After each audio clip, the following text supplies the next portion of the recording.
Mujja wa Chosen Becky twogera kweyali mukyala awa Ssekajja bavuddeyo ne babeera ng'ate bamutabukira. Nsonga ki? Nsonga yakuba nti nasussizza okuba nti nno munnange akola challenge mu nnyimba za mujja we. Atwogera okukola challenge mu nnyimba za Chosen Becky. Bavuddeyo ne babeera ng'ate munnange bamusabula. Ani amusabudde? Shadia wa Kyagulanyi. Katubeere nga tukuwa akatambi kano. Wali kano ke bazaalamu abaana abakulu kali eri kona kakalambadde kalemereddwa n'okulya okukkuta nakagamba kafune passport kagende kayiyiza abaana baako kali kuwoza kukwata bintu bifaananyi by'abafumbo kasindikira musajja bagenda kukuggyako akisesi y'omusajja obadde n'ekyansi nti wakyalina ne access esobola okutuuka ku musajja oba okwogerezeganya naye akuwa obuyambi bw'abaana si ggwe katini ojja kuggwawo obulire mu ttaka siraba nakikutuuza mu sawundi za Chosen Becky ate beerawo ng'okimanyi nti Chosen Becky ne bwakira ku makina ayawukana n'oyo yaliko bbaawo tasobola kukuddira oli mwavu naawe obulungi obufuna omaze kwesiba kikaaya nga omanyi nti bino ebikaaya by'abasiraamu birungiya bifuula omubi omulungi naye naawe bakugambe okiggyeko kali eri kasigaza amabeere kemazeeko emirembe buwala butokwefumita ku basajja kuzaala egyo emyaka gyo gibeera n'abaana babiri gwe kenyini naawe oli mwana mbw'olina abaana babiri tekaagala kukola kalowooza kuba birango bya bigomesi bikadde figa ekalinga kidondi kyawuzi muwala kikimuli kikimuli kyekikutuuza mu sawundi za Chosen Becky nga alina byayogera olimu ssuubi nti oyo omusajja ali kuddira anyumiza gwakoowa concentratinga ku bwana bwo olabirire baana bo mboli mu kutuula mu nnyimba zikolima ebibe baba mu kifulukwa tulaga amaka bwe wali owangalira ne Ssekajja otugireyo n'ekifaananyi ky'obufumbo nga muli mwena babiri yawula okukuzaalamu ngamba kana kakazi kakulu ka Ssekajja ke ngamba ako Kiriza tubeere nga tutumirako abantu bano wammanga na Mlinda Prosi tukutumiddeko Irene Updates ogamba otya tuyina ate mukwano gwaffe ayitibwa Kaweesi Norin webale kuba nti n'oli ku mukutu kagude Choice mukwano oli bulungi ng'ombuzeeko Namutebi ddala twagala okubeera ng'ate tukubuuzaako Sarah Mbabazi naawe tukutumiddeko bwe tweyongerayo munnanga abagambibwa okuba nti nno be batta Susan Maggala bayogera engeri munnange ate bano gye bakikolamu bavuddeyo ne balyoka bagamba nti nno munnange ate Quran mbu eyina kyebalagira kababeere nga babinnyonnyola bulungi siri musiraamu abasiraamu ensonga eno ate mugyogerako ki munnange bano abagambibwa okuba nti nate be batta Susan Maggala bagamba nti bano bakikola kutaasa abusiraamu era mbu byonna ebyokuwamba Quran mbwe ebikkiriza katubeere nga tukuwa akatambi kano tetwagabana ssente because from the beginning okuva ku ntandikwa ekigendererwa kyaffe tekyali ffe kufuna mufubi tetwagala ssente honestly speaking nenga mukiza nti ssente zajja tetwali tuzaagala kuba nti zaali za kutaasa busiraamu ani yaleeta ssente ezo naye nga tezajja nti tuzigabana ani yaleeta ssente ezo nze nazigenda wezireta wazijjawo ssente nazijja eyo naye sijjukirayo ekifo tujogenda bwomala muntu te sobola okugamba nti yewo naye nga erinnya ly'ekifo sikijjukira kubanga nze Kampala ndi mupya nti sijja kugamba nti wanowa naye nga najijjayo nezireta wali mujjeyo ogenda kuntwalayo kati kye bannerabidde munzijukizeemu okutta Susan kyali kigendera oba mulina embeera kwali kwerinda kwammwe mwali mutidde nti ebbanga lye mwali muludde ne Susan yali amaze okubategera amaloboozi oba bamaye mufaanana nakukawayiro mu Quran I'll be frank with you if you kidnap someone yes ask for ransom yes ransom bw'ogifuna yes nga mulaba muli safe yes it is a must for you to let the victim go yes olufuna ransom mutagende mu family however bwe mubeera naye okumala ebbanga kati nga bwekyali ne tugezaako okusolicitinga for the ransom ng'erwayo ate nga tubeera nayo twete tusikaza alternative kubanga our security was being compromised and according to the Quran we can take her life bangi beeweredde Tamale Mirundi Junior era amawulire ge twasoose okukuwa nga kisa kya Mukama avuddeyo n'alyoka ategeeza nga Tamale Mirundi Junior wagenda okubeera ng'akwatibwa ssaawa yonna mbu Minisita Justin Namere mbu already yateekayo dda omusango gwe kubanga yavaayo n'abeera nga amuvuma n'omwami we. Kaakati no tubadde tuli awo ate ne Ajati Namyalo naye munnange n'abeera nga yeewera agambye essaawa yonna Junior agenda kubeera nga naye akwatibwa. Omulala gwenjagala ye Junior. Omulala gwenjagala ye Junior. Olulala wajja mu inbox yange n'otandika okumpereza message. Nenkugamba tonjagalangako. Nemugamba tonjagalangako. Message njiina. Ngamba tonjagalangako. Nawe ekyo tolina lukisa kumbuuza ku kintu na kimu. N'otandika okudda ku mikutu ng'oteka Namere yakoze bati kati obudde n'ogamba mubaali beegattira mu nju ye. Please you young boy. Just fuck off my life. You young boy, just fuck off my life. Okusirika tekitegeeza nti ebyo obudde bw'okwasa amabwa gwawo muveeyo mu batiktokers mubabuulira abantu government programs zitambula zitya court ku buli kintu. Bw'oba ogamba nti nno Namyalo wanzibako 7 billion simanya biki olina tulaga sente zaaliwa zaayitawa zalizawangi wazitereka ku account kikubanga nayo balina obimonitoring oba simanyi bwe banamu oba ebimu we mugenda okubyogera muba mutegeera oba muba munywedde mu enjaga nawe oba olina soba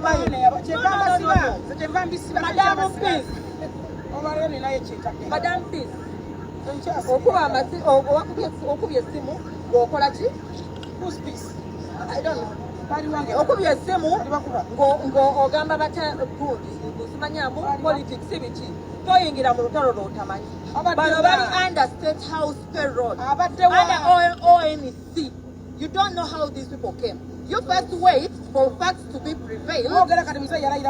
Wait for facts to be prevailed, then olokoje omala obatwala. Naye tunoonya amazima. N'aba security aba SFC mutukolako reports embi ne muzitwalira president atukube nga mutukuba. Oba kitegeera n'okola ne muvaayo eggwanga tebalifugira ku concocted human intelligence all the time. Banyuma lwa Professor Sekajja okuba nti no munange yeekubye ettatu era ng'eriko erinnya lya mukyala we ekukkiriza. Kaakati munnange bannayuganda batandise okubaako bye boogera ku nsonga eno. Kale ono bw'ati ye bw'avuddeyo n'agamba. Omwami wange abikyalo baakyalina muwala simanyi naye ye bimusanyusa mu mukwano birala nnyo. Ono omuwala bambi alabika simu yaye mba kufa amaaso gali mu ngalo gati. Ebitusanyusa birala nnyo. Oyagala bisumuluzo bya mmotoka, oyagala kyapa mmanyago, ebyo bye bikusanyusa. Ebyo oyagala bimuli bakuwadde simanyanga ebimuli nga birimu ssente, iPhone Smart 17 bye bitusanyusa. Naye akawala kano just manya kuwandiika linnya lya musajja linnya lyako mu ttatu omusajja n'agyekuba. N'awulira ng'ensi yonna yonna agyetisse nga kyekyo. Naye ffe bitusanyusa birala. Kati tukiyite tutya? Ffe bakyamu oba tuli just money minded? Oba kana akawala ke kalina ekyalo nze ntabudde. Tuyinza okuba nga ffe bakyamu ffe tuli money minded oba ffe oba ke kalina amaalo oba kyalo oba be bawala abatuufu ba marriage material kabulemu. Audio za Subi Queen munnange ziteereddwa ttiimu Mirembe kye bali mu kuba nti nate bakola Subi Queen munnange ekikambwe. Kaakati waliwo audio eteereddwa Senga Acid nga munnange baliko bye boogera ku Mirembe nabyo katubeere nga atubikuwa. Simanyi oba ku luno oli ttiimu ki? Oli ttiimu Subi Queen oba oli ttiimu Mirembe? Hallo, mugamba mutya nkomyewo neera kagenda kubeera kawanvu muko naye nsaba mukawulirize. Yes. Nabimanyako sometime back. I don't know whether I can be very honest with you and you keep things private. Kubasenga manyi nyinza okugamba n'ebintu ate n'obitwala ku media. Subimizi aleetera Senga Acid ebintu abikeepinga private tabitwala ku media naye nga ebyo ebintu biri ku mukwano gw'Emirembe. Subimizi ebyo ebintu ng'abigamba Senga Acid abikeepinga ki private. Tugende mu maaso. Which I don't want. Nze munaye ndi munafu. Senga Acid ndi mukazi munafu nnyo. I cry easily. I've been in sagas of Luna child traumas. N'ekirala Subi, tetugambangako maama wo kukuzaala wekka. Ekyo ekigambo tukikooye. Mubeereeyo mutuvuma tuzadde abaana mu basajja ab'enjawulo maama wo yandizadde abaana. We are tired. We are not responsible for your mother's family planning and whatever choices. Twesonyiwe. If you are alone baby genda ofe. Okitegedde oba genda ogambe maama wo oba taata wo baani bakuzaalira abaana abalala. Totutama. We don't care. When you get up to Luna child, no gamba, I seek empathy. I seek sympathy. You do something like that. Nenga sibochiri. Nkuzene too much trauma. We don't care. Too much trauma, my darling. Your trauma is the reason why you are at Two-Faced Beach. That's why I am the way I am. Ebintu ebinsukako ebigambo bimbula nenzira mukona nenkaba bukabi. That's it, babes. Tuulira. Now about Mirembe Saga Nzenga Brenda mbadde mbimanyiko. Thank you. Because there's so many times we've been together, me and Irene, and talked about this issue privately. Because we've been sharing. Nange mubuli yake ekiri ewange naye nambuli yake ekiri ewe. Now, being honest, swearing onto my God, I'm telling you the fact, nali saagala bannange baawukane nga sinnamanya bintu biri bitya, nga sinnamanya nti Ivan abadde akuba Mirembe. Omanyi Mirembe musirise abadde ebintu ebyabikweka. Until someday we had an actual conversation my car for 4 hours. Nangamba ebiri ewuwe nange ne mugamba ebiri ewange. Tubadde sharing nnyo because literally the guys we had are in, well, the guys we've been having are in the same caliber. Okimanyi bulungi nti Ivan abaddenga akuba Mirembe. No salawo supporting Ivan because you cannot live. You're a toy boy. Era na ugambye the men are in the same caliber. Now we bow narcissist. Okay. Senga. Have you had her reasoning amazima gali nti nali sagala bannange baawukane naye natuula ne Mirembe mu mmotoka for 4 hours nanyinyonnyola kubanga baba baffe they are in the same caliber bombi ba narcissist olw'okubanga gwe bawo narcissist wamugumira oyagala ne Mirembe naye agumire narcissist we. That is the reason why you did not want to support Mirembe. You wanted to trauma bond. You wanted your misery to keep that company tugende maaso. Ebintu tebiba byangu ng'abantu bakwano bombi. Tebiba byangu. Kati nze nali mbagala babeere together. Ivan ng'akuwasaidiye nono n'akuwasaidiye naye jjukira Ivan is so convincing. Oh my God. Ivan is so convincing. In that inzo kulekera okwogera ne Ivan oba kiyamala kunjogerako bintu bitakwatagana. Musajja ayina ebigambo. Musajja ayina ebigambo. Ngagayo yayagala nnyo twawule ne ba Irene. Otegedde. Ate nga mukwano nnyo gwa guy wange. Nga they share this side. You know, us both being independent women, I respect Irene. I respect her hustles. I respect ng'akozemu ku ssente. Nange nawe ndi akatintini kenina. Kati bana abasajja nga they feel intimidated by us. Okay? Hey! Tuwulira gwatalina bigambo, gwatayogera, gwe bigambo obikusukkako oderi, ebyo bigamba Senga Acid ku mukwano gwo. Tugende mu maaso. Somehow nga baga kuteeka wansi wa bigere ebyabwe.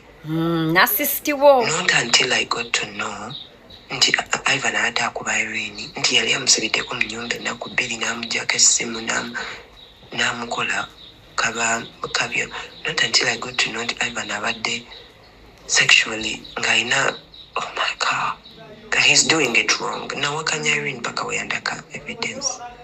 Yenza abuuza mukwano go best friend wo goyagala akubeererewo goyagala akubeereremu nayitamu ebyo ebintu byonna n'akulagako ne evidence n'osigala ngo supporting a abuser, but you want that person to hold you as a sister. Irene, fuck you.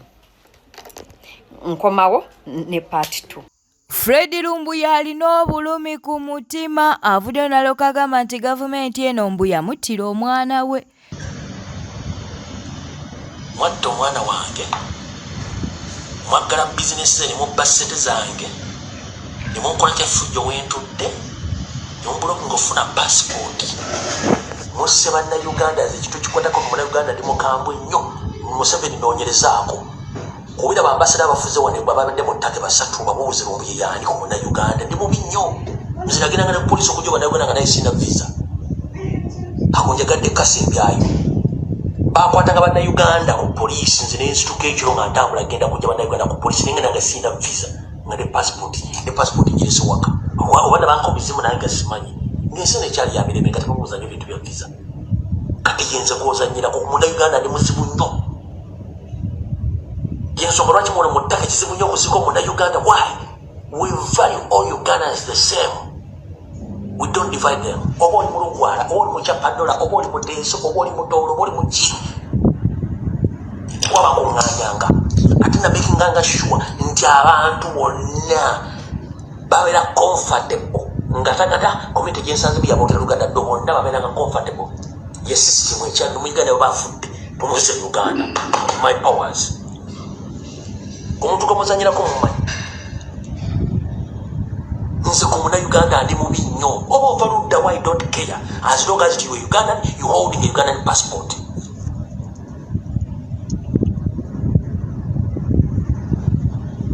Mbalinako obusuubu basajja mmwe okufuula bannayuganda emmongoze yonna gye bali okubafuula batategeera okufuula bali bategeera abasiru okwonoona obuwangwa n'ennono okwonoona ekonomi ya Uganda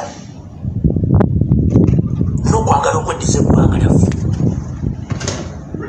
nga mweyambisa ffe mbalinako obusuubu basajja mmwe ate mujja kisasulira. You know why I don't want to go to the basement? Who feeds me? And what will you feed me with? Supposing you put cyanide in my food or Sivako. Isn't it a slow poison? A young man like this guy of Kawempe is called the one who died. Segirinya. To die at that age. So it is scary, and to that extent, issues of human rights, I will stand with anyone. And in my lifetime, I will not even accept General Museveni or General Muhoozi to be treated the way Mwanga Kivumbi is being treated. I will not support that. Human rights is human rights. If someone is violating President Museveni's rights, we must condemn. If someone is violating Besigye's right, we must condemn. If someone violating the rights of Maria Matembe, we must condemn. If someone is violating the rights of Mwanga Kivumbi, we must condemn. But the way we are going now these days, they want you only to condemn one way. You should only condemn. Say, why did Mwanga Kivumbi abuse them? I would not abuse anyone personally. But even the Bible is 2,000 years old, clear, that take prisoners to prison and people should be allowed to visit them. If you want to kill me, you are the one who appoints the judges. Take me to police, give me a judge, sentence me to death, and go and hang me. But to take me where I don't know, maybe I'm lying down with pythons and snakes, to be treated the way Erias Lukwago is being treated, I think these are standards that Ugandans should not allow to drop. These are standards. The bar has been raised so high by President Museveni himself, and we should not allow it to drop below the standards set by him. Minister Balamu yakyagenda mu maaso n'okukola omulimu gwe ne bino nabyo katuberenga tubikuwa. Greda ya gavumenti eyawambibwa abagagga ab'olubatu ekaberebere ebizaalidde aba town council wano abatuuze balumiriza nti eno abagagga lwe baagala lweva wano teyita makubo tekola mirimu gya community gyagiweebwa wabula ekola mirimu egyo gyokka gy'abantu ba lubatu wano eweereza ku mafaamu gaabwe bo bwe bajagala ebeera namu community bwe jeetaaga ebeera nfu byetegereze wano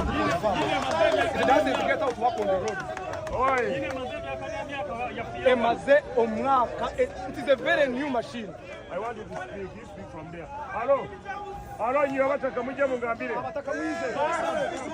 Mwize. Tubona nabo no kulima. Bicheruwa nengudo zo namfu. Labisa minister. Bageze wali abba. Agenda kena kwa ne mali. So what is the problem? Okay. Honorable Minister, abantu bano bakuyimiriza. Ngabagala otora bebintu bibiri wa town council. Ekisooka waliwo machine.